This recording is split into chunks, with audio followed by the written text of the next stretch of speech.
আগামী 11 তারিখে বাজেট হবে। আমরা অত্যন্ত আশাবাদী এই বাজেটের মধ্যে দিয়ে আমরা দেখব যে একটা নতুন বাংলাদেশকে গড়ে তুলবার জন্য নতুনভাবে পদক্ষেপ নেওয়া। আজকে এমন একজন ক্ষণজন্মা পুরুষের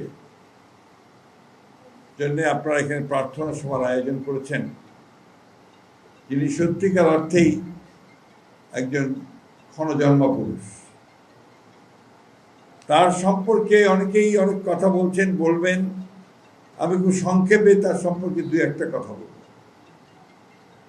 প্রেসিডেন্ট জিয়া রহমান সাহেব মারা যাওয়ার পরে, অর্থাৎ তার নিশ্চয়ই শাহাদাত বরণ করার পরে,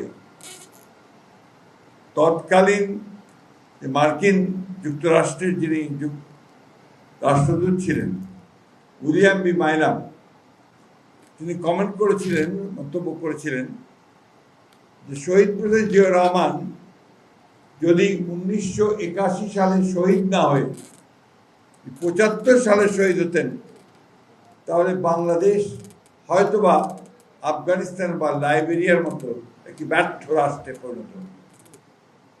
এই একটা কথাতেই বোঝা যায় কিভাবে জিয়াউর রহমান একটা দেশকে, একটা জাতিকে তিনি চরম বিপর্যয় থেকে টেনে উপরে তুলেছিলেন। আপনারা সবাই এখানে শুনেছেন, জানেন যে তিনি স্বাধীনতার ঘোষণা দিয়েছিলেন। সেই সময়ে যখন রাজনৈতিক নেতৃত্ব ব্যর্থ হয়েছিল স্বাধীনতার ঘোষণা দিতে, শুধু ব্যর্থ হয়নি, তারা পালিয়ে গিয়েছিল এবং যিনি নেতা হিসেবে যাকে আমরা সবাই মেনে নিয়েছিলাম, তিনি পাকিস্তান হানাদার বাহিনীর হাতে আত্মসমর্পণ করে পাকিস্তান চলে গিয়েছিলেন। তো নেতা এই ঘোষণা, এখানে অনেকেই আছেন যারা জিয়া রহমানকে দেখেননি, তার সম্পর্কে খুব বেশি জানে না, কারণ বিগত 15-16 বছর ধরে তার সম্পর্কে সব খারাপ কথাই বলা হয়েছে, ভালো কথা বলা হয়নি।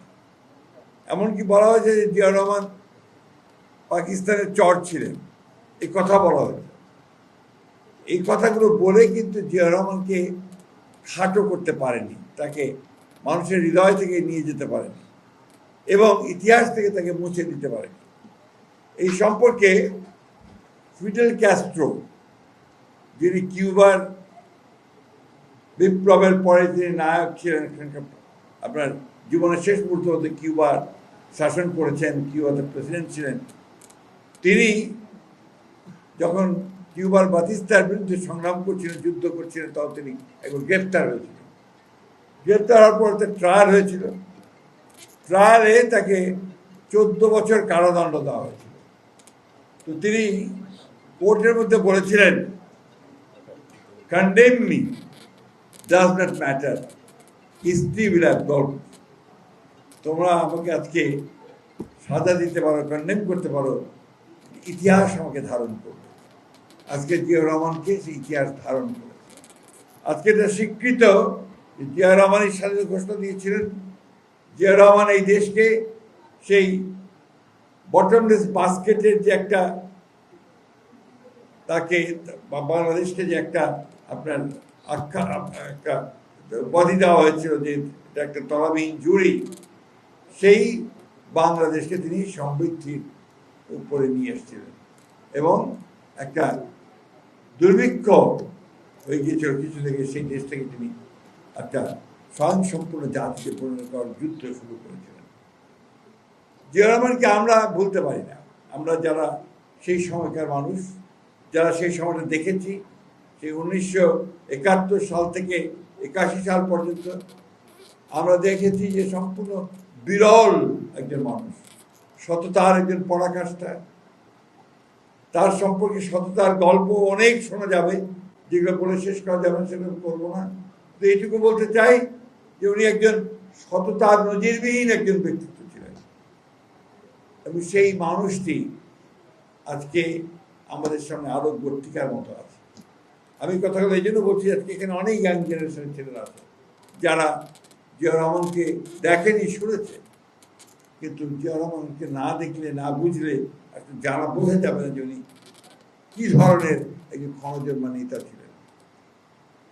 এখানে আমাদের বিজন দাদা একটা কথা বলেছেন যে বাংলাদেশকে তিনি একটা সকল ধর্মের মানুষকে সঙ্গে নিয়ে তিনি একটা রেইনবো স্টেট, একটা রামধনু একটা রাষ্ট্র তৈরি করতে চেয়েছিলেন, এবং হিন্দু, মুসলমান, বৌদ্ধ, খ্রিস্টান সব ধর্মের মানুষ, কমিউনিস্ট, অকমিউনিস্ট, বিশ্বাসী, অবিশ্বাসী সব মানুষগুলোকে নিয়েই তিনি বাংলাদেশ করতে চেয়েছিলেন, এবং সেই কাজটি তিনি শুরু করেছিলেন। আজকে যে বাংলাদেশ যে অর্থনীতির উপর দাঁড়িয়ে আছে, এই অর্থনীতির উপর দাঁড়িয়ে থাকাটার ভিত্তিটা রচনা করেছিলেন তিনি। কারণ যারা ওই সময় একদল শাসন ব্যবস্থা করেছিল, অর্থাৎ তৎকালীন আওয়ামী লীগ সরকার, শেখ মুজিবুর রহমান সাহেবরা, তারা বাংলাদেশের অর্থনীতিকে একটা বদ্ধ অর্থনীতি নিয়ে গিয়েছিল, একদম বন্ধ। বিনিয়োগ ছিল না, মানুষের এমপ্লয়মেন্ট ছিল না, চরম দুর্নীতি, যার ফলে তখন আপনার দুর্ভিক্ষ হয়েছিল। সেই অবস্থা থেকেই জিয়াউর রহমান কিন্তু টেনে নিয়ে এসেছিলেন এবং মুক্ত বাজার অর্থনীতি শুরু করেছিলেন, বেসরকারি বিনিয়োগ শুরু করেছিলেন, এবং আজকে যে গার্মেন্টস নিয়ে আমরা যেটা রেমিটেন্স আমরা সবচেয়ে বেশি পাই, অর্থ উপার্জন করি, সেই রেমিটেন্সের সূচনা করেছিলেন তিনি গার্মেন্টসে। বিদেশে লোক যাওয়া, এটা আগে কেউ চিন্তাই করতো না, এটা জিয়া রহমান শুরু করেছিলেন। তিনি প্রথম বাংলাদেশ থেকে বাইরে আমাদের শ্রমিক ভাইদের পাঠিয়ে অর্থ উপার্জন করতে শুরু করেছিলেন, যেটা আজকে আমরা সেটা নিয়ে টিকে আছি। কৃষিতে বিপ্লব এনেছিলেন, খাল খনন কর্মসূচি শুরু করেছিলেন, ছাত্রছাত্রীদেরকে নিয়ে এসে সাথে কাজ করছিলেন। আমরা জানি না যে তিনি সমস্ত বাংলাদেশিদেরকে স্বাক্ষর জ্ঞান দেওয়ার জন্য তিনি ক্লাস 10-এ এসএসসি পরীক্ষা যেটা হতো, সেই পরীক্ষায় পাশ করতে হলে 50 মার্ক ছিল, যেটা ছিল একজন ব্যক্তিকে স্বাক্ষর জ্ঞান দিতে হবে, নিরক্ষর একজন ব্যক্তিকে স্বাক্ষর জ্ঞান দিতে হবে, তাহলে সে 50 নম্বর পাবে। এটা একটা যুগান্তকারী একটা ব্যবস্থা ছিল, সেই সঙ্গে মানুষের সেদিকে এগিয়ে গিয়েছিল। আজকে তারই পুত্র এবং আরেকজন মহিয়সী নেত্রী দেশনেত্রী বেগম খালেদা জিয়া, আজকে আমার মা বোনেরা এখানে বসে আছেন। আজকে গ্রামে যদি যান দেখবেন মেয়েরা সাইকেল চালাচ্ছে, স্কুলে যায়, সবচেয়ে বেশি মেয়েরা পড়াশোনা করছে। এটা কিন্তু শুরুটা করেছিলেন, এর স্কুলে ছিলেন বেগম খালেদা জিয়া। তিনি ক্লাস 12 পর্যন্ত মেয়েদের বিনা বেতনে লেখাপড়ার ব্যবস্থা করেছিলেন। এটা একটা যুগান্তকারী পদক্ষেপ ছিল।